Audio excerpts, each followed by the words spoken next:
నమస్తే welcome to D news ముందుగా headline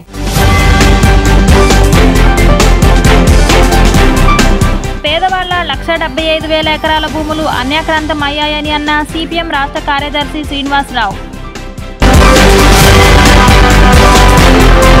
Guntur kidney racket కేసులో 2 నిందితులను అరెస్ట్ చేశామని చెప్పిన గుంటూరు పశ్చిమ డీఎస్పీ మహేష్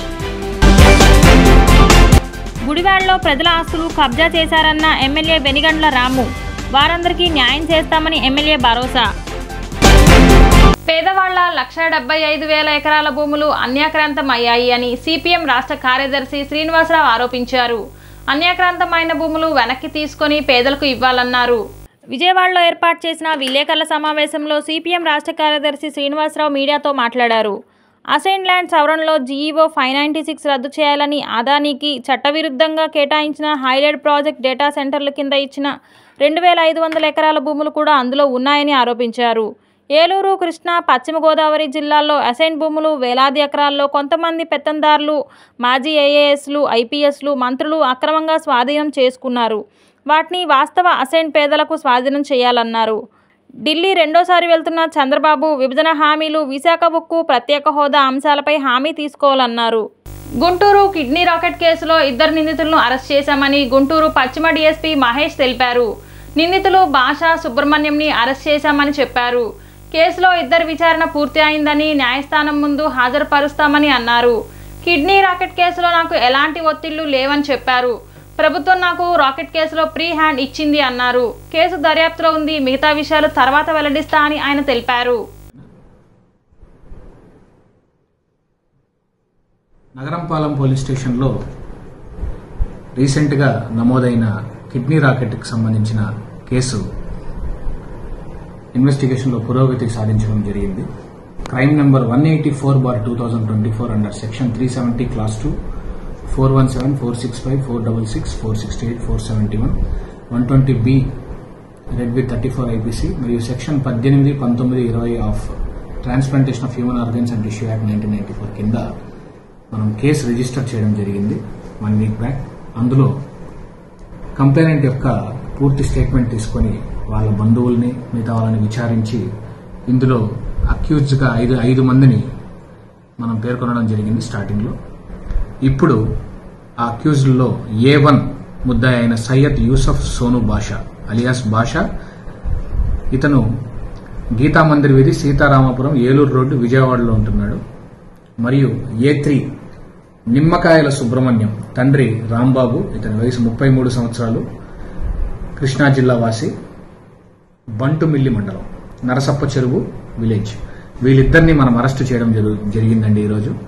వీళ్ళిద్దరిని ప్రాపర్గా ప్రొసీజర్ ప్రకారం రిమాండ్ పెట్టి తర్వాత ఇన్వెస్టిగేషన్కి సహకరించే విధంగా కోర్టులో దాఖలు చేసి వీళ్ళని ఇంట్రాగేషన్ కూడా చేయడం జరుగుతుంది.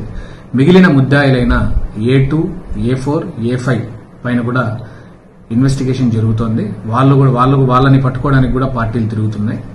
అంటే ఎవరెవరి పాత్ర ఎంత అనే దాన్ని బట్టి నెక్స్ట్ అరెస్టులు కూడా ఖచ్చితంగా చేసి ఈ కేసులో పురోగతి తీసుకొచ్చి ఈ కేసుని ఎంత త్వరగా వీలైతే అంత త్వరగా ప్రాపర్ ఇన్వెస్టిగేషన్తో ముగిస్తామని తెలియజేసుకుంటున్నామండి. ఇప్పుడు రిమాండ్ పెడుతున్న ముద్దాయిలు A1 బాషా అనే అతను, ఇతని పాత్ర ఏంటంటే మొదట ఇతనే ఫేస్బుక్లో కంప్లైనెంట్ యొక్క మెసేజ్ చూసి ఫస్ట్ ఇతనే ఫోన్ చేసి, నువ్వు కిడ్నీ అమ్మితే నేను ఒక పార్టీని చూపిస్తాను, ఒక మీడియేటర్ని కూడా చూపిస్తాను, నేను కూడా కిడ్నీ అమ్మాను, నాకు కూడా హెల్త్ బాగానే ఉంది, నువ్వు కూడా అమ్ము, పర్లేదు, నీకు డబ్బులు వస్తాయని ప్రోత్సహించి ఇతన్ని కిడ్నీ అమ్మేలా చేశాడండి A1. A3 వచ్చి నిమ్మకాయల సుబ్రహ్మణ్యం, ఇతను ఎవరైతే కిడ్నీని రిసీవ్ చేసుకున్నాడో వెంకటస్వామి యొక్క బావమరిది. సో ఇతను కూడా హాస్పిటల్లో ఉన్నప్పుడు టెస్టులు చేయించినాడు. ఇతనికి టెస్టులు చేయించడమే కాకుండా ఇతను కూడా ప్రోత్సహించినట్టు మనకి క్లియర్గా తెలుస్తున్నందువల్ల ఇతన్ని కూడా మనం అరెస్ట్ చేసి ఈరోజు రిమాండ్ పెడుతున్నామండి. గత 5 ఏళ్లు శరత్ టాకీస్ ను ఆక్రమించి వైసీపీ కార్యాలయం ఏర్పాటు చేశారు. కూటమి ప్రభుత్వం రాగానే టాకీస్ ను స్వాధీనం చేసుకున్నారు యాజమానులు. శరత్ టాకీస్ లో వైసీపీ ఫ్లెక్సీలు, కొడాలి నాని ఫోటోలు తొలగించారు. కొడాలి నాని అనుచరులు ప్రజల ఆస్తులు కబ్జా చేశారన్నారు ఎమ్మెల్యే వెనిగంట్ల రాము. వారందరికీ న్యాయం చేస్తామని ఎమ్మెల్యే భరోసా ఇచ్చారు.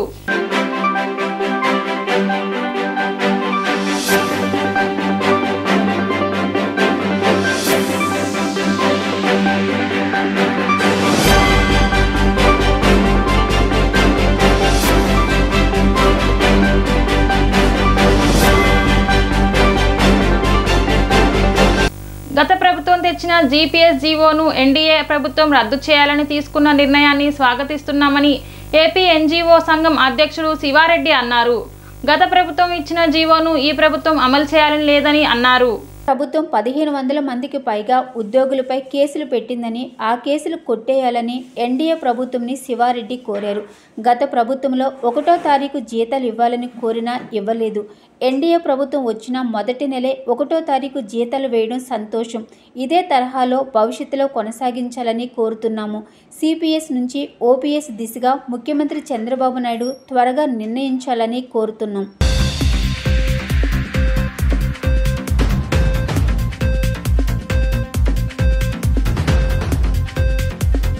ముఖ్యమంత్రి గారికి, ఎందుకంటే ఆయన చాలా పాలన అనుభవజ్ఞులైన గౌరవ ముఖ్యమంత్రి గారు తీసుకున్న నిర్ణయాన్ని మరి ప్రత్యేకంగా అందరం కూడా అభినందిస్తూ ఉన్నాం. ప్రధానంగా మరి మా అధ్యక్షులు వారు చెప్పారు, ఈ 1వ తేదీనే శాలరీస్కి సంబంధించి లో పెయిడ్ ఎంప్లాయీస్ ఉన్నారు, పెన్షనర్స్ అయితేనేమి, అలాగే ASHA workers, anganwadis, contract outsourcing employees అందరూ కూడా వారందరికీ 1వ తేదీన మాకంటే ముందుగా శాలరీస్ వేసి మరి మొదటి పూట వాళ్ళకు వేస్తే 2వ పూట కానీ తర్వాత కానీ మాకు వేయాలనేది మా తాలూకా ఉద్దేశం. అదే రకంగా దానికి సంబంధించి చీఫ్ సెక్రటరీ గారికి ఒక లెటర్ కూడా ఇవ్వడం జరిగింది. దానిపై మరి ఆర్థిక శాఖ ఆలోచన చేస్తుంటుందని మరి సిఎస్ గారు చెప్పడం జరిగింది. సంవత్సరాలు దురదృష్టకరమైన రోజులుగా భావిస్తున్నాం. ఏదైతే ప్రభుత్వం కూటమి ప్రభుత్వం అధికారంలోకి వచ్చి విద్యుత్ మీద, మైనింగ్ మీద, ఆర్థిక పరిస్థితుల మీద, పోలవరం మీద, మిగిలిన అన్ని రంగాల మీద శ్వేతపత్రాలు రిలీజ్ చేస్తుంది. ఇవాళ ఏం జరిగింది 5 సంవత్సరాల్లో అన్న వాస్తవాన్ని ప్రజలకు తెలియజేయవలసిన బాధ్యత ప్రభుత్వం తీసుకుంది. ప్రజలలో భాగమైన ఉద్యోగుల మీద కూడా అటువంటి బాధ్యతను తీసుకోవాల్సిన అవసరం ప్రభుత్వానికి ఉంది అని చెప్పి తెలియజేస్తున్నాం. ఈరోజు జీపీఎస్ అనే విధానాన్ని గత ప్రభుత్వంలో అమలు చేసిన విధానాన్ని దొంగచాటుగా గజెట్ నోటిఫికేషన్లో 12వ తేదీని ఇవ్వడం ఉద్యోగులు, ఉపాధ్యాయులు అందరూ కూడా ఆందోళనకు చేరడం జరిగింది. దీని ధర్మిలా ముఖ్యమంత్రి గారి దృష్టికి ఉద్యోగ సంఘాలన్నీ కూడా తీసుకుపోతే తప్పకుండా ఇది మాకు తెలియకుండా ప్రమేయం లేకుండా వచ్చింది, తప్పకుండా దాన్ని నిలుపుదల చేస్తామని చెప్పడం జరిగింది. దాని ధర్మిలా నిన్న ఆర్థిక శాఖ అధికారులను పిలుచుకొని అదేవిధంగా ఆర్థిక శాఖ మంత్రితో కూడా చర్చలు జరిపి ఇది నాకు తెలియకుండా ఏ విధంగా వచ్చింది, ఇది మనం చెప్పలేదు కదా, గత ప్రభుత్వానికి మనకు సంబంధం లేదు కదా అని చెప్పి ఇమ్మీడియట్గా నిలుపుదల చేయాలని తెలియజేసినందుకు ముఖ్యమంత్రి గారికి ఏపీ ఎన్జిఓస్ పక్షాన, ఉద్యోగులు, ఉపాధ్యాయుల పక్షాన, జేఏసీ పక్షాన హర్షం వ్యక్తం చేస్తూ ముఖ్యమంత్రి గారికి ధన్యవాదాలు తెలియజేస్తాను. సామాన్య భక్తులు సైతం అమ్మవారిని దర్శించుకునే విధంగా అవసరమైన అన్ని రకాలైన మౌలిక సదుపాయాల కల్పన పట్ల దృష్టి సారించినట్లు పశ్చిమ నియోజకవర్గ ఎమ్మెల్యే వై సుజనా చౌదరి తెలిపారు. భవిష్యత్ దృష్టిలో పెట్టుకొని వివిధ రకాలైన ప్రణాళికలను సిద్ధం చేసి త్వరలో పనులు ప్రారంభించే అవకాశం ఉందన్నారు. ఆర్థిక పరమైన వెసులుబాటు బట్టి భక్తులకు అత్యవసరమైన పనులను చేపట్టే అవకాశం ఉందన్నారు. దుర్గగుడి అభివృద్ధి పనులు పర్యవేక్షణ, భవిష్యత్తులో చేపట్టనున్న పలు రకాలైన పనుల పర్యవేక్షణ తదితర అంశాలపై ఎమ్మెల్యే వై సుజనా చౌదరి దుర్గగుడి ఈవో కెఎస్ రామారావు భేటీ అయ్యారు. ఈ సందర్భంగా దుర్గగుడి ఇంజనీరింగ్ అధికారులు మాస్టర్ ప్లాన్ ప్రకారం చేపట్టిన మల్టీ పార్కింగ్ సెల్లార్, నూతన అన్నదాన భవనం, ప్రసాదాల తయారీ, స్టోర్ భవనం తదితర భారీ నిర్మాణాల పనులను ఎమ్మెల్యేలకు ఈ సందర్భంగా వివరించారు. చేపట్టిన పనులు, వాటి పూర్తి వివరాలు త్వరలో తన దృష్టికి తీసుకురావాల్సిందిగా ఆయన సూచించారు. ఇదే విధంగా ఆర్థిక పరమైన అంశాలపై సమావేశాన్ని నిర్వహించి తరువాత భక్తులకు ప్రస్తుతం అవసరమైన ముఖ్యమైన వాటిని పూర్తి చేసే దిశగా చర్యలు తీసుకోవాలని ఎమ్మెల్యే దుర్గగుడి అధికారులకు సూచించారు. దుర్గగుడి ఈవో కెఎస్ రామారావు మాస్టర్ ప్లాన్లోని ముఖ్యమైన వాటితో పాటు ఆర్థిక బడ్జెట్, వచ్చిన అనుమతులు వివరాలు తదితర వాటితో మరోసారి ఎమ్మెల్యేలతో భేటీ కానున్నారు. ఇందులో భాగంగా ఎమ్మెల్యే సృజనా చౌదరి అమ్మవారిని దర్శించుకుని ప్రత్యేక పూజలు నిర్వహించుకున్నారు. ఆలయ అర్చకులు వీరికి అమ్మవారి దివ్య ఆశీస్సులను అందజేశారు. శాసనసభ్యులు వెంట బీజేపీ ఎన్టీఆర్ జిల్లా అధ్యక్షుడు అడ్డూరి శ్రీరామ్ ఉన్నారు.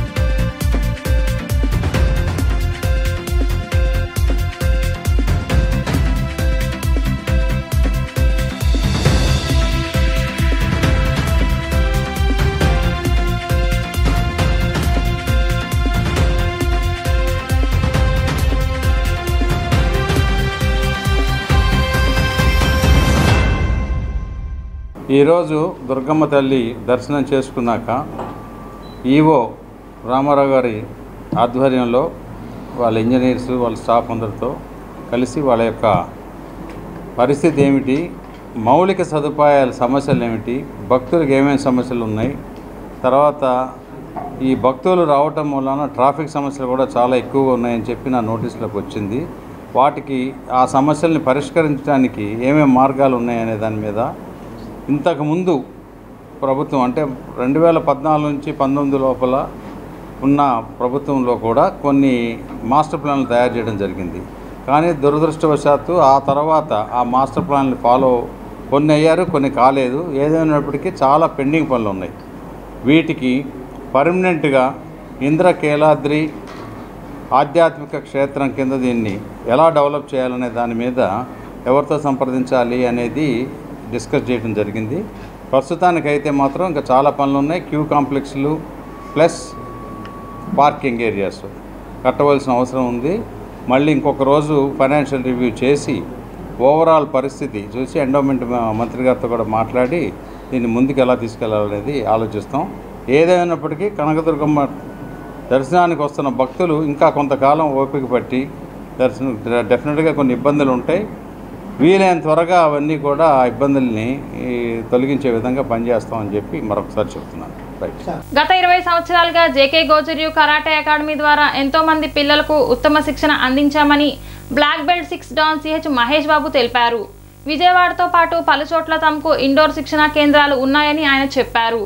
పిల్లలకు బెస్ట్ కోచింగ్తో పాటు మంచి ఫెసిలిటీస్ ఇవ్వటానికి తాము ఎప్పుడూ ప్రాధాన్యత ఇస్తామని పేర్కొన్నారు. సత్యనారాయణపురంలో బ్రాంచ్ స్టార్ట్ చేసి 3 సంవత్సరాలైన సందర్భంగా సర్టిఫికెట్ల ప్రధానోత్సవ కార్యక్రమం జరిగింది. ప్రారంభించిన కొద్ది కాలంలోనే ఎక్కువ మంది తమను ఆదరించారని చెప్పారు. ఇటువంటి కరాటే శిక్షణ ప్రతి ఒక్కరిని ఎంతగానో ఉపయోగపడతాయని ఆయన సూచించారు. అన్ని ఫెసిలిటీస్తో నడపబడే శిక్షణా కేంద్రాలని ప్రతి ఒక్కరూ ప్రోత్సహించాలని కోరారు. ఈ సందర్భంగా శిక్షణ తీసుకున్న విద్యార్థులు ప్రదర్శించిన కరాటే మెలకువలు అందరినీ అభ్రపరిచింది.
పేరు హర్ష సంచయ్, నేను బ్లాక్ బెల్ట్ డాన్ 4 నేను.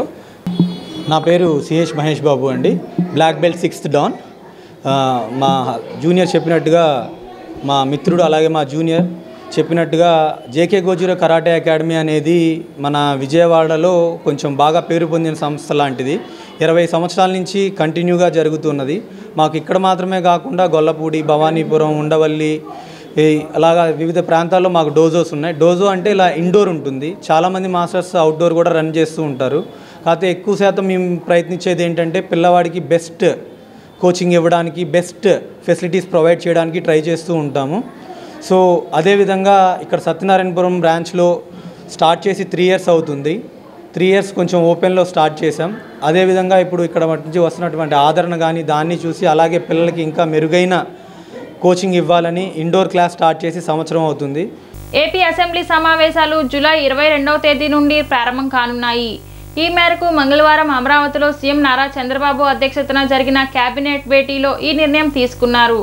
అలాగే ఈ సమావేశాల్లో ఓట్ ఆన్ అకౌంట్ పెట్టాలా లేకుంటే ఆర్డినెన్స్ పెట్టాలా అనే అంశంపై ఈ భేటీలో కీలక చర్చ జరిగింది. అయితే 3 రోజుల పాటు ఈ అసెంబ్లీ సమావేశాలు జరగనున్నాయని సమాచారం. గవర్నర్ ప్రసంగంతో ఈ సమావేశాలు ప్రారంభం కానున్నాయి. ఇక శ్వేతపత్రాల ప్రస్తావనను సైతం అసెంబ్లీలో తీసుకురావాలని కేబినెట్లో చర్చ జరిగినట్లు తెలుస్తుంది. మరోవైపు ఈ కేబినెట్ భేటీలో పలు కీలక నిర్ణయాలు సైతం తీసుకున్నారు.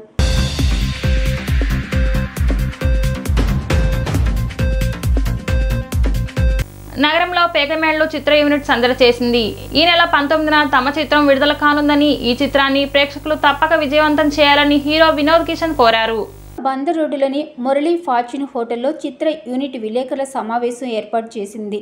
ఈ సమావేశంలో హీరో వినోద్ కిషన్ మాట్లాడుతూ, నా పేరు శివ చిత్రంలో తాను నటించిన నెగిటివ్ రోలుకు ప్రేక్షకుల నుంచి విశేష స్పందన లభించిందన్నారు. పలు తెలుగు, తమిళ చిత్రాలలో నెగిటివ్ రోల్స్ చేసి ప్రేక్షకులకు మరింత దగ్గరయ్యానని ఆయన చెప్పారు. తెలుగులో మొట్టమొదటిసారిగా పేకమెడలు చిత్రంలో హీరోగా నటిస్తున్నానని, ఈ చిత్రంలో నా క్యారెక్టర్ ప్రేక్షకులను మరింతగా ఆకట్టుకుంటుందని వివరించారు. చిత్ర దర్శకుడు నీలగిరి తనను నమ్మి ఈ చిత్రానికి తను హీరోగా అయితే బాగుంటుందని, ఈ చిత్రంలో తనకు అవకాశం కల్పించడం సంతోషంగా ఉందన్నారు. కుటుంబ సమేతంగా ఈ చిత్రాన్ని చూడవచ్చని, ఫ్యామిలీ ఓరియంటెడ్ చిత్రమని, ఏ విధమైన అసభ్యకరమైన సన్నివేశాలు ఉండవని స్పష్టం చేశారు. భార్యాభర్తల మధ్య జరిగే సన్నివేశాలను దర్శకుడు చాలా చక్కగా తీయడం జరిగిందని, ఈ చిత్రాన్ని ప్రేక్షకులు తప్పక వీక్షించి విజయవంతం చేయాలని ఆయన కోరారు. అనంతరం హీరోయిన్ అనుష కృష్ణ మాట్లాడుతూ, తను తమిళ్లో పలు చిత్రాల్లో హీరోయిన్గా నటించానని, పేకమెడల చిత్రం ద్వారా తెలుగు ప్రేక్షకులకు దగ్గరవుతున్నట్లు చెప్పారు. వరలక్ష్మి క్యారెక్టర్ ప్రేక్షకులకు ఖచ్చితంగా నచ్చుతుందని ఆమె ఆశాభావం వ్యక్తం చేశారు.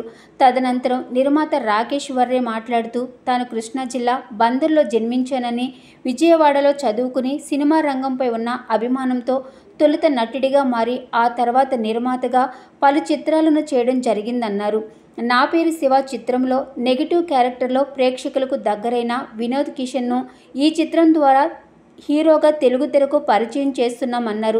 నెగిటివ్ రోల్స్కే పరిమితమైన వినోద్ కిషన్ను పూర్తి స్థాయి హీరోగా ఈ చిత్రంలో ప్రేక్షకులకు చూపించనున్నామని, ఆయన నటన చిత్రానికి హైలైట్గా ఉంటుందని పేర్కొన్నారు.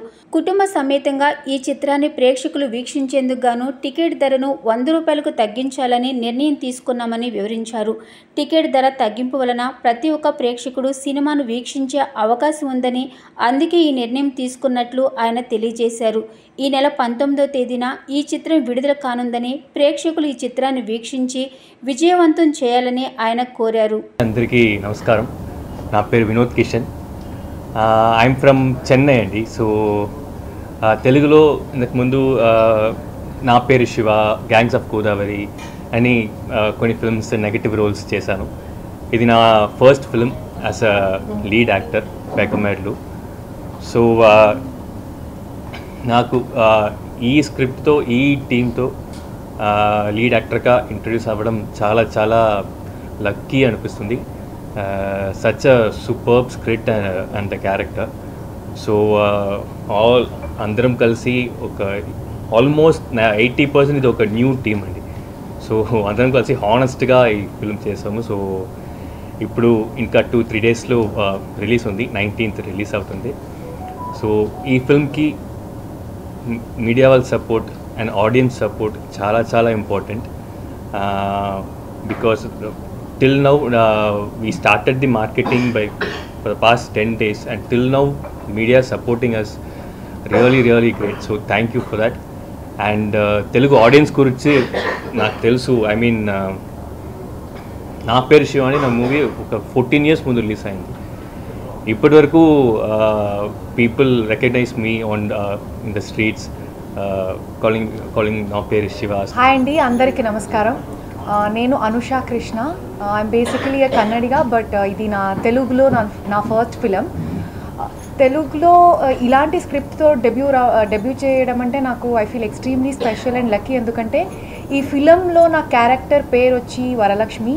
చాలా స్ట్రాంగ్ ఫీమేల్ క్యారెక్టర్ ఆర్కున్న ఒక క్యారెక్టర్.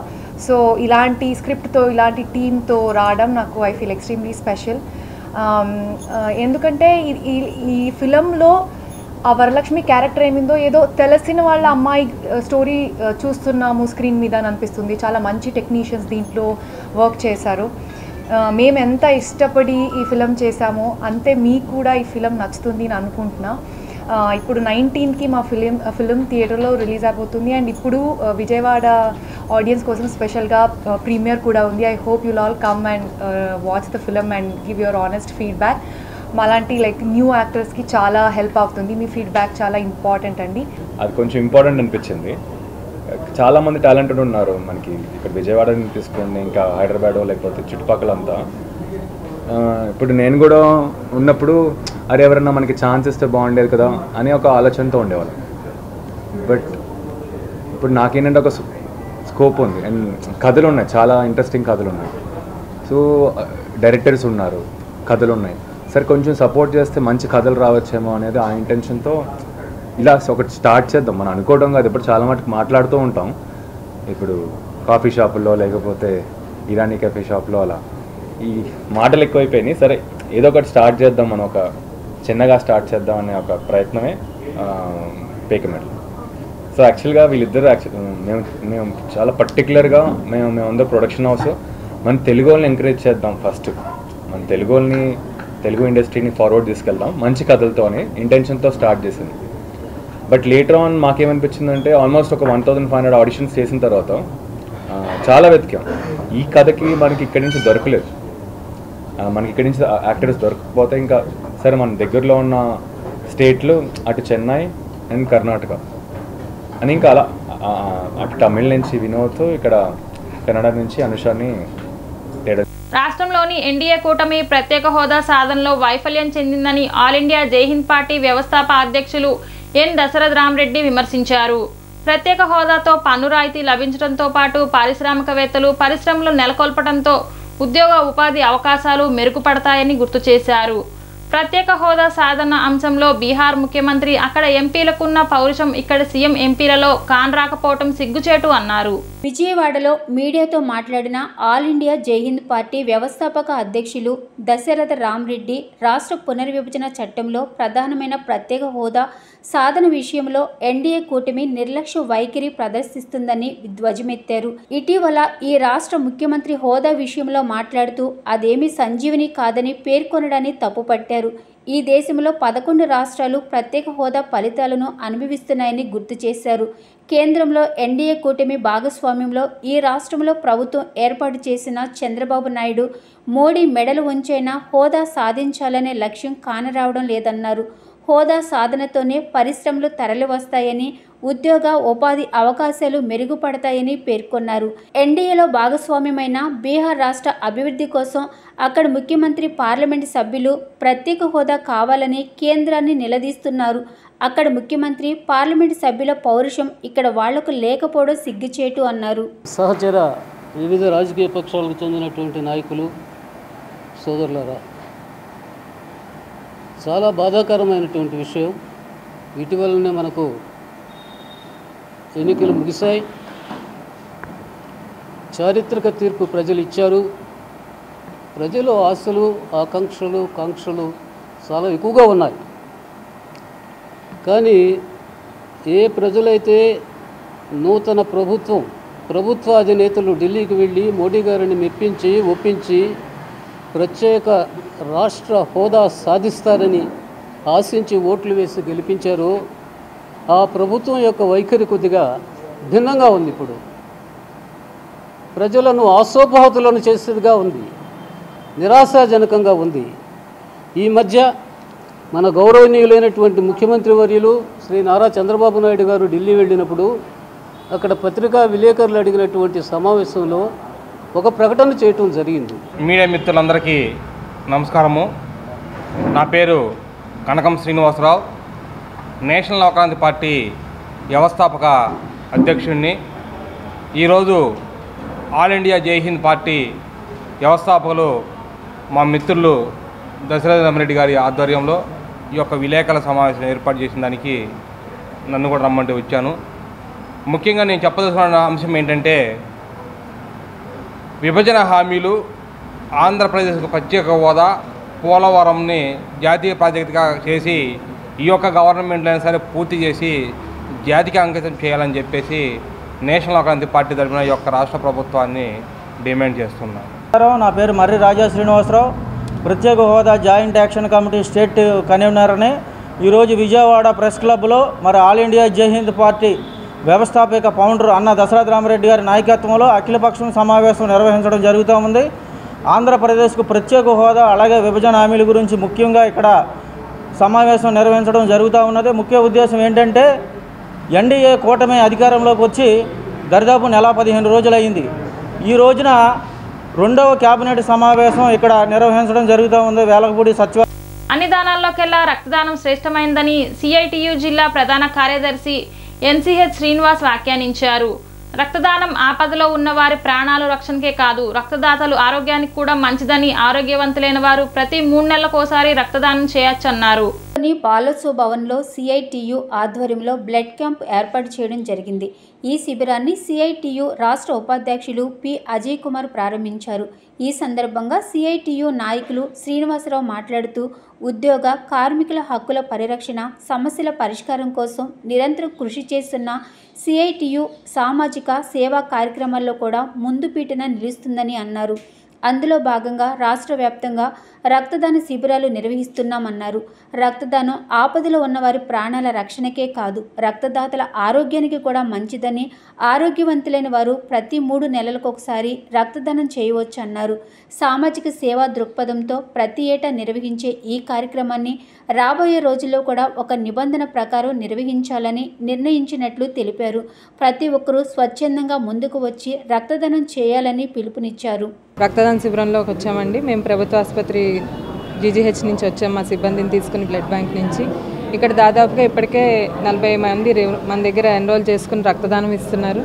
వీళ్ళు ప్రతి సంవత్సరం మాకు ఇలాగా రక్తదానం ఇస్తూ ఉంటారు. ఏదో ఒక సందర్భం పెట్టుకొని పేద ప్రజలకు మనకు హెల్ప్ చేయాలి అని చెప్పేసి మంచి ఉద్దేశంతో మనకి ఇస్తున్నారు. లాస్ట్ ఇయర్ కూడా ఒక 50 మంది మనకి డొనేట్ చేశారు. ఈసారి ఇంకా ఎక్కువ మంది 100 మందికి ఇస్తాం మేడం అని చెప్తే మనం ఇస్తున్నాము. రక్తదానం విలువ అందరికీ తెలియాలి. మనం సిఐటియు వాళ్ళంటే ఊరికే ఉద్యోగులకు న్యాయం చేయడమే కాకుండా పేద ప్రజలకు కూడా వాళ్ళు సహాయం చేయడంలో చాలా ఉత్సాహంగా పాల్గొంటున్నారండి. అందరూ కూడా రోజు మేము మామూలుగా క్యాంపులకి వెళ్తే చిన్నపిల్లలు ఉత్సాహంగా రావడం వేరు, పని చేసుకునే వాళ్ళు అలా ఉత్సాహంగా రావడం వేరు. అలాంటిది ఇవాళ మేము చాలా ఉత్సాహంగా అందరూ వచ్చి ఇవ్వడం చాలా ఆనందంగా ఉంది. ఈ క్యాంపు మేము ఆర్గనైజ్ చేయడం ఇంకా ఆనందంగా ఉందండి. దీనివల్ల పేద ప్రజలు మనకు ప్రభుత్వ ఆసుపత్రిలో యాక్సిడెంట్లు అయి రావడం కానీ, గర్భిణీ స్త్రీలకు కానీ, చిన్నపిల్లలకు కానీ రక్తం చాలా చాలా ఉపయోగపడుతూ ఉంటుంది. ఈ రక్తాలు మనం పరీక్షలు చేసి ఎటువంటి ఇబ్బంది లేదు అన్న తెలుసుకున్న తర్వాతే ఇచ్చే వాళ్ళకి కానీ ఎటువంటి ఇబ్బంది లేకుండా మనం తీసుకుని వాటికి పరీక్షలు చేసి అవసరమైన వాళ్ళకి ఇస్తున్నామండి. అలాగే ప్రభుత్వ ఆసుపత్రిలో ప్రస్తుతానికి రోజుకి 100-150 బ్లడ్ బ్యాగులు అవసరం అవుతున్నాయి. ఇలాంటి క్యాంపులు అందరూ చేయడం వల్ల, అన్ని చోట్ల చేయడం వల్ల మాకు చాలా ఉపయోగకరం, పేద ప్రజలకు కూడా చాలా ఉపయోగపడిన వాళ్ళు అవుతారు. ఈ క్యాంప్ ఆర్గనైజ్ చేసిన సిఐటియు వాళ్ళకి చాలా చాలా థ్యాంక్స్ అండి. Comrade T Subbareddy, comrade M David, comrade Subhani గారి యొక్క స్మారకార్థం ఈ రక్తదాన శిబిరాన్ని మేము నిర్వహిస్తూ ఉన్నాం. సిఐటియు కేవలం పోరాటాలు, ఆందోళనే కాదు, ప్రజల హక్కుల కోసం కొట్లాడటం, అదేవిధంగా సేవా కార్యక్రమాలు కూడా చేయటం అనేది మా బాధ్యతగా గతంలో కరోనాలో కూడా ఆ రకమైన సేవా కార్యక్రమాలు నిర్వహించాం. లాస్ట్ ఇయర్ నుంచి ఈ బ్లడ్ డొనేషన్ క్యాంప్స్ అనేటువంటి నిర్వహించాలని చెప్పి భావించాం. ఇదొక రాబోయే కాలంలో నిరంతర యాక్టివిటీగా జరగాలని చెప్పేసి కూడా మేము కోరుకుంటాం.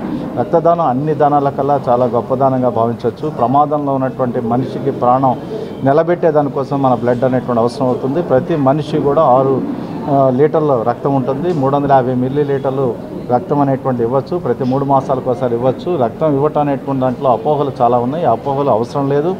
మనిషికి 72 గంటల్లో తిరిగి కొత్త రక్తం వచ్చేటువంటి పరిస్థితి ఉంటుంది. ఏ రకమైనటువంటి ఇబ్బంది ఉండదు.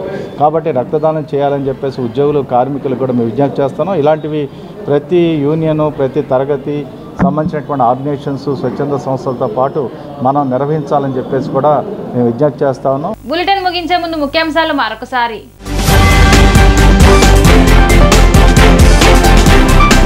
పేదవాళ్ల 1,75,000 ఎకరాల భూములు అన్యాక్రాంతం అయ్యాయని అన్న సిపిఎం రాష్ట్ర కార్యదర్శి శ్రీనివాసరావు. గుంటూరు కిడ్నీ రాకెట్ కేసులో 2 నిందితులను అరెస్ట్ చేశామని చెప్పిన గుంటూరు పశ్చిమ డీఎస్పీ మహేష్. గుడివాడలో ప్రజల ఆస్తులు కబ్జా చేశారన్న ఎమ్మెల్యే వెనిగండ్ల రాము. వారందరికీ న్యాయం చేస్తామని ఎమ్మెల్యే భరోసా. డి న్యూస్ కి సమాప్తం. మళ్ళీ నెక్స్ట్ బులెటిన్ లో కలుద్దాం.